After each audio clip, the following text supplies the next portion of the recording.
अब हम पूज्य श्री त्रिदंडी लक्ष्मी प्रपन्न रामानुजय स्वामी जी महाराज को अनुरोध करेंगे वे अपनी कृपा पूर्व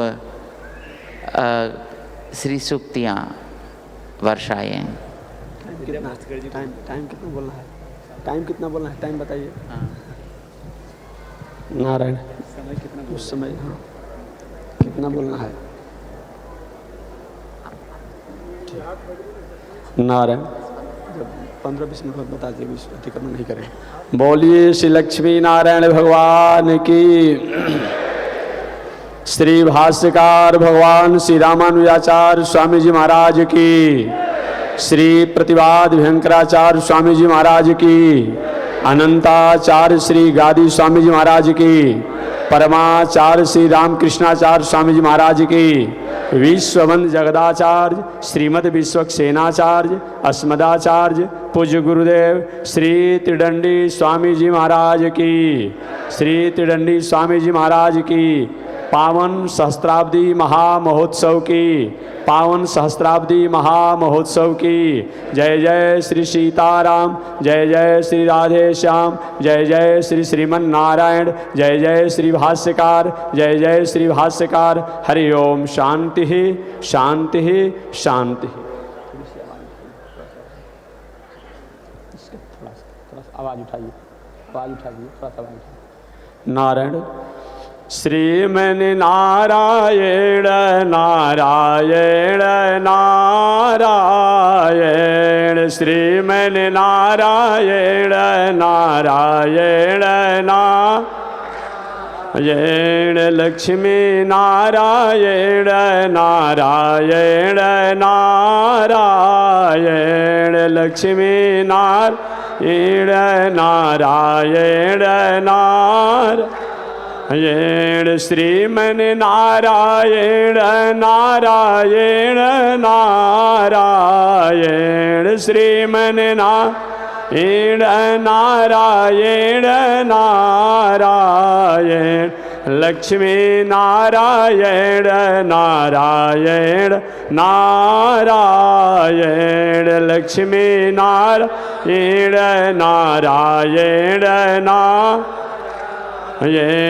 तने देखी रघुनाथ जी हमारे ओरिया, तने देखी रघुनाथ जी हमारे ओरिया, तने ताकी रघुनाथ जी हमारे ओरिया, तने ताकी रघुनाथ जी हमारे, बगसर में आके रवा तड़का के मरने, बगसर में आके रवा तड़का के मर, गौतम नारी अहिल्या के तरने, गौतम नारी अहिल्या के तरने, तने देखी रघुनाथ जी हमारे ओरिया,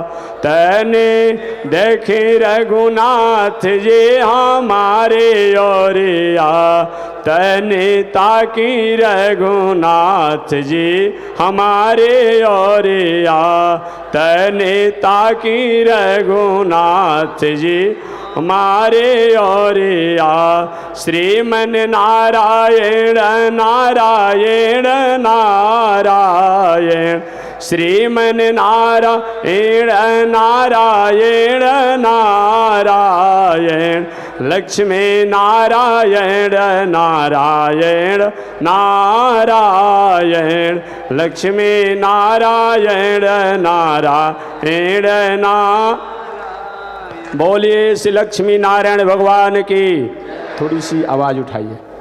अनंताचार्य कृपया वेदांत द्वयपारगम रामकृष्णांग्र सद्भक्त विश्वक्सेन मुनिं भजे। काषायं यज्ञसूत्रं शुचिवपुषि तथा चोर्ध्वपुण्ड्रं च बाले। यस्यास्ते दक्षहस्ते कलिकुमतिगिरीन्द्रेन्द्रवज्रं त्रिदण्डं।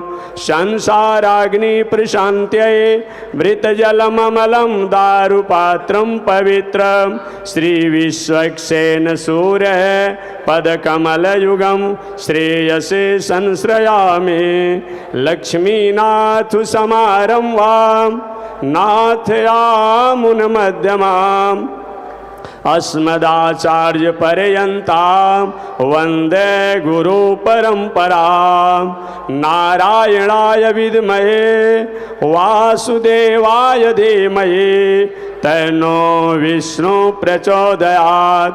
महालक्ष्म्यै च विद्महे विष्णुपत्न्यै च धीमहि तन्नो लक्ष्मी प्रचोदयात्। तन्नो लक्ष्मी प्रचोदयात्। परमाराध्य श्री लक्ष्मी नारायण भगवान प्रातः स्मरणीय पूज्य आचार्य श्री के जुगल चरणों में कोटिशः नमन। भगवत भागवत आचार्य कैंकर्य पारायण महानुभाव, अभी आप भगवत पाद श्री भाष्यकार श्री रामानुजाचार्य स्वामी जी महाराज के सहस्त्राब्दी महामहोत्सव के पावन अवसर पर आप उपस्थित हैं। इस पावन आयोजन को सम्यक प्रकार से संकल्पित रूप में संवर्धित करते हुए अग्रसर होते चले जा रहे हैं और जिनके लिए अहर्निश अपने सत्संकल्प पर स्थापित हैं अनंत श्री विभूषित जगत गुरु रामानुजाचार्य श्री स्वामी श्रीमन नारायण जी और स्वामी जी महाराज। और इतना ही नहीं, स्वामी जी महाराज का परिचय बताना तो उसी तरह से अपने आप में है जैसे कि शायद हमने उस स्थिति को, उस तत्व को नहीं प्राप्त किया है। आप जानते होंगे, मैं भी जानता हूँ, और आप कथाओं में, ग्रंथों में लिखा है। स्वामी जी की वंश परंपरा ऐसी रही है, जो स्वामी जी हमारे श्रीमन नारायण जी और स्वामी जी महाराज के नामों से जो आप जानते हैं, जिनके वंशजों द्वारा पूरे भारतवर्ष में हर जगह अपने आप में स्तंभ बनाया गया है। उस कर्तु स्तंभ, विजय स्तंभ के रूप में कौन ऐसा तीर्थ होगा, कौन ऐसा तीर्थ होगा जहाँ अपने आप स्तंभ नहीं बनाया गया है। और उसमें भगवान श्रीमन नारायण के नमो नारायण मंत्र का अपने आप में मंत्र को उसमें लिख करके, भर करके, और पूरे देश में जहाँ भी तीर्थ के रूप में है वहाँ बनाया गया है। तो स्वामी जी महाराज की वंश परंपरा ही आध्यात्मिक क्रांति का अपने आप में एक आधार रहा है, एक स्टेटस रहा है, एक जीवन जीने की कला रहा है। ऐसे स्वामी जी महाराज हैं। तो स्वामी जी महाराज ने इस तरह से पावन आयोजन करके हम सब लोग को कृत किया है। तो ऐसे स्वामी जी को भगवान श्रीमन नारायण से प्रार्थना की जा रही है कि प्रभु आप ऐसे महापुरुषों को अग्रसर करते रहें, और जिनकी पावन सहस्त्राब्दी महामहोत्सव के पावन अवसर पर यह आयोजन को आयोजित किया गया है। भगवत पाद श्री रामानुजाचार्य स्वामी जी महाराज से भी प्रार्थना की जा रही है कि प्रभु आप ऐसे महापुरुषों को इस संसार में स्थापित कर और उनके बुद्धि को, मन को, विवेक को प्रेरित करके और पूरे विश्व का मंगल करें। ऐसे स्वामी जी महाराज ठीक पार्श्व में बैठे हुए, हरिद्वार तो एक अपने आप मुकाम है, कर्जालय होना ही चाहिए। शास्त्रों में निवेदन किया गया है, भगवान से पूछा गया प्रभु आपका धाम कहाँ है। भगवान ने कहा मेरा धाम तो हर जगह है। फिर भी भक्त ने पूछा प्रभु कुछ तो बता दीजिए कहाँ आपका धाम है। तो भगवान ने कहा कि यदि गत्वा न निवर्तन्ते तद धामम परमम मम, जहाँ जाने के बाद पुनः लौट करके इस संसार में लोगों को आना नहीं पड़ता है। यदि किंचित कहीं आते हैं तो पामर जीवों को कृतार्थ करने के लिए आते हैं। जैसे हमारे भगवत पाद श्री रामानुजाचार्य स्वामी जी महाराज वहाँ से आए भगवान की आज्ञा से, और पामर जीव जो मार्ग से अपना भटके हुए थे वैसे जीवों को कृतार्थ करने के लिए आते हैं। इस तरह से दूसरा भगवान श्री राम से पूछा गया, जिस समय भगवान लंकापुरी से जब लौट करके बांदर भालुओं के साथ जा रहे थे, तो जो ही पुष्पक विमान आकाश मार्ग में अयोध्या के सन्निकट ही था, उस समय बांदर भालुओं ने पूछा प्रभु एक कलकल और छलछल करते हुए कौन सी पूरी है। तो भगवान श्री राम ने कहा मम धाम दा सुख राशि, ये वही है जो मेरे धाम को प्राप्त कराने वाली है। कौन धाम है? दिवीव चक्षुराततम तद्विप्रासो विपन्वयो जागृवांस समिंदते विष्णोर्यत् परमं पदम पर्याप्तानंतराय, वही मेरा धाम है। ऐसे अपने आप में हरिद्वार की पावन भूमि तो मुकाम खरजाले है ही, लेकिन जो पूरे विश्व में, देश में जो अपनी योग साधना और आयुर्वेद के द्वारा, अपने आप आयुर्वेद परिकल्प के द्वारा समाज को कल्याण करने के लिए संकल्पित हैं, अनंत श्री विभूषित श्री रामदेव बाबा जी महाराज। और ठीक अपने आप में पार्श्व में ही अवध धाम धामाधिपति अवतारणपति राम, ऐसे अपने आप राम जी के पावन अपने आप में सत्संकल्प को, भगवान श्री राम के पावन अपने आप में जो भी अपना स्थान था, स्थिति था, उसको आगे बढ़ चढ़ करके अग्रसर करने वाले हमारे अनंत श्री विभूषित जगत गुरु रामानुजाचार्य, कादंबरी की संकल्प से संकल्पित और जो अपनी पांडित्य ही, जिनकी वैदुष्य ही, जिनका अपना एक परिचय है, ऐसे अनंत श्री विभूषित कौशलेश सदन पीठाधीश्वर स्वामी वासुदेवानंद विद्या भास्कर स्वामी जी महाराज और भी धर्माचार्य उपस्थित हैं। बस मैं 2-4 शब्दों में निवेदन करूंगा।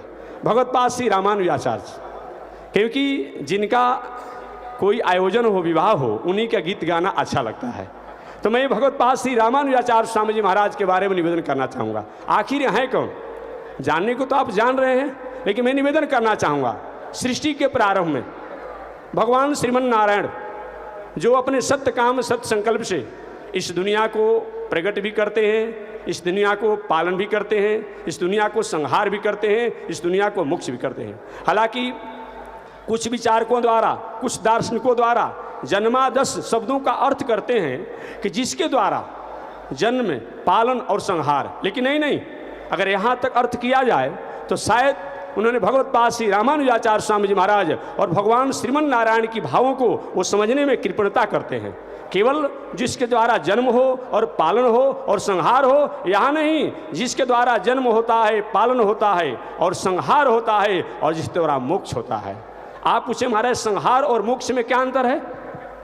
जितने भी अपने आप में आधुनिक आप टीकाकारों की वाक्यों पर अगर विचार करते हैं तो जन्म, पालन और संहार तक ही इसी में उन्होंने समन्वय कर लिया है। लेकिन संहार और मोक्ष में अंतर क्या होता है? संहार का मतलब होता है हमारी प्रतिकूलता के अनुसार जो व्यवहार होती है वो संहार है, और हमारी अनुकूलता के अनुसार जो व्यवहार होती है वो मोक्ष है। संहार में, संहार वाला जीव संसार में आवागमन में पड़ा रहता है, और मोक्ष वाला जीव जो है इस संसार में आवागमन में नहीं पड़ता है। यदि किंचित कहीं भगवान की कृपा से आता भी है तो कृपा करके चला जाता है। जैसे कि किसी जेल का जेलर जो है, चाहे किसी कैदी के अपने आप में भवन में भी जाकर रात्रि में रुक जाए, उस पर किसी प्रकार का दंड का प्रावधान नहीं होता है। और वही कैदी कहीं किसी कारण से कहीं बाहर कहीं छुप जाए, अगले दिन उस पर कार्रवाई होती है। ठीक उसी प्रकार से भगवत्पाद श्री रामानुजाचार्य, बरबर मुनि स्वामी जी महाराज, सटकोप स्वामी जी महाराज, नाथ मुनि स्वामी जी महाराज, ऐसे प्रवृत्ति के हमारे प्रतिवाद भयंकराचार्य स्वामी जी महाराज, ऐसे बरबर मुनि स्वामी जी महाराज, प्रवृत्ति के महापुरुषों ने, ऐसे होबिल स्वामी जी महाराज, प्रवृत्ति के लोगों ने इस संसार में आया और आ करके संसार के भटके हुए जीवों को अपने आप कृतार्थ किया और कृतार्थ करके पुनः चले गए। ऐसे हमारे भगवत्पाद रामानुजाचार्य स्वामी महाराज कौन हैं, उनके बारे में अल्प समय में निवेदन करूंगा। भगवत्पाद श्री रामानुजाचार्य स्वामी जी दूसरा कुछ नहीं है, आप यह जाने। बताया गया है एस नारायण श्रीमान क्षीराड़व निकेतन नाग पर्यंक मुसृज्य यागतो मथुरामपुरीम, दूसरा कोई नहीं है। बताया गया है आदौ जगदाधार, बताया गया है सबसे सृष्टि के प्रारंभ में वह भगवान श्रीमन नारायण ही भगवत्पाद श्री रामानुजाचार्य हुए। आदौ जगदाधार तदनु सुमित्रा नंदन वैसा बताया गया है। उसके बाद आगे चल करके बताया गया है कि जगदाधार सतयुग में अपने आप हुए भगवान श्रीमन नारायण के रूप में, दूसरा अपने आप लक्ष्मण के रूप में त्रेता युग में आए, और पुनः द्वापर युग में बलराम के रूप में आए, और वहीं कलौ रामानुज मुनि, वहीं कलयुग में जो आए हमारे भगवत्पाद श्री रामानुजाचार्य स्वामी जी महाराज के रूप में इस धराधाम पर आए। मैं दर्शन के रूप में 2-4 शब्दों को निवेदन करूं। भगवत्पाद श्री रामानुजाचार्य एवं सृष्टि का परिकल्पना। सृष्टि के प्रारंभ में भगवान श्रीमन नारायण ने मन में सत्संकल्प किया कि सृष्टि को कैसे अपने आप में विकसित किया जाए। उस समय भगवत्पाद श्री रामानुजाचार्य स्वामी जी महाराज भगवान श्रीमन नारायण के स्वरूप में ही थे। भगवान श्रीमन नारायण ने अपने सत्य काम सत्य संकल्प से कमल को प्रकट किया, और कमल से एक ब्रह्मा एक बालक प्रकट हुए जो पितामह और ब्रह्मा के नामों से जाने गए। आगे उन्हें यह अपने आप आदेश हुआ कि आप सृष्टि का विस्तार करें। ब्रह्मा कहे कि मैं सृष्टि करने में अक्षम हूँ, मैं सृष्टि करना नहीं जानता हूँ। आकाशवाणी हुई। आकाशवाणी का मतलब क्या होता है? आकाशवाणी 3 प्रकार की होती है। हमारी अंतरात्मा में भी आकाशवाणी है। एक यंत्रोपकरणों द्वारा आकाशवाणी को आप सुनते हैं, मोबाइल, रेडियो इत्यादि द्वारा आप सुनते हैं। और तीसरा आकाशवाणी जो आकाश द्वारा होता है। ये तीनों आकाशवाणी हमें उस तत्वों को पहुंचाती है, उस तत्वों को बताती है, उस तत्वों को समझाती है, उस तत्वों में ला करके हम स्थापित करती है, जिनके द्वारा सृष्टि का अपने आप में प्राकट्य होना, पालन होना, संहार होना और मोक्ष की कला को बताया जाता है।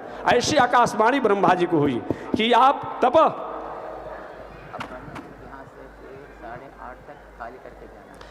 अपने ऐसे बहुत बात श्री रामानुजाचार्य स्वामी जी महाराज भगवान श्रीमन नारायण इस तरह सृष्टि किए और सृष्टि करके अपने आप में क्या किए? ब्रह्मा जी को आदेश हुआ। वह ब्रह्मा जी पुनः अपने आप में सृष्टि विस्तार किए, जिसमें 10 ऋषियों का सृष्टि हुआ। आगे चल करके वही ऋषियों के सृष्टि के बाद बताया गया है कि अलग अलग समय में कभी वराह अवतार के रूप में, कभी कच्छप के रूप में, कभी और रूपों में होकर के इस संसार में भगवान आए। अब जब जब भी भगवान आए केवल मानव के कल्याण के लिए आए। पुनः सतयुग में भगवान श्रीमन नारायण अपने आप इस धराधाम पर जब आए तो वह भगवान श्रीमन नारायण चाहे वह वराह अवतार हो, वामनावतार हो और भी अवतार हो, जैसे विश्व का मंगल होना चाहिए, सभी प्राणियों का मंगल होना चाहिए, उस समय अपने आप में प्राणियों का मंगल होना संभव नहीं था। पुनः त्रेता युग में भगवान श्री राम के रूप में आकर के स्वयं अपने आप में प्राणियों के मंगल की कामना की गई, लेकिन पुनः भी वह कार्य अपने आप में जिस तरह भक्ति द्वारा और समन्वय वेद सिद्धांतों के द्वारा होना चाहिए वह नहीं हो पाया। पुनः द्वापर युग में भगवान श्री कृष्ण के रूप में आए और आकर के प्राणियों का कल्याण करने के लिए उन्होंने अपने आप में चरम मंत्र का उपदेश भी दिया, शरणागति मंत्र का उपदेश दिया, फिर भी जैसा होना चाहिए वो नहीं हुआ। समय पा करके भगवान श्रीमन नारायण के ही अपने आप में सत्संकल्प से संकल्पित जो हमारे आदि शंकराचार्य जी आए, आदि शंकराचार्य जी ने भी जिस समय कुछ ऐसे दार्शनिक विचार जो अपने विचार द्वारा, अपने दर्शन द्वारा समान जो साधारण जीव थे उनको कहीं प्रशस्त मार्गों को बताने में अक्षम थे, उस समय शंकराचार्य जी आकर के और इस संसार के लोगों को एक मूल मार्गों का स्थापना किया। फिर भी आदि शंकराचार्य जी द्वारा जो मूल मार्गों को स्थापना किया गया, जो दिया गया, उसे प्राणियों के कल्याण में अपने आप में सही मायने में पर्याप्त नहीं था। पर्याप्त नहीं तो उन्होंने प्रयास तो किया, वहीं अपने आप सत्संकल्पों से संकल्पित होकर के हमारे भगवत पाद रामानुजाचार्य स्वामी महाराज जब आए तो मानव मात्र के कल्याण के लिए, किसी एक व्यक्ति नहीं, किसी एक विचार नहीं, किसी एक दर्शन नहीं, किसी एक पंथ नहीं, मानव मात्र समस्त विश्व के प्राणियों के कल्याण के लिए उन्होंने एक भक्ति मार्ग का अपने आप साधना बताया, जिसके द्वारा उन्हें बताया कि कैंकर्य लक्षण विलक्षण मोक्ष भाजो रामानुजो विजयते यतिराज राज। हे दुनिया में रहने वाले लोग, अपने आप में तुम कर्म करो और कर्म करते हुए उन भगवान श्रीमन नारायण को तुम याद करो, चिंतन करो, ध्यान करो, तुम्हारा उद्धार हो जाएगा। भक्ति मार्ग है क्या चीज़? भक्ति मार्ग कहते किसे हैं?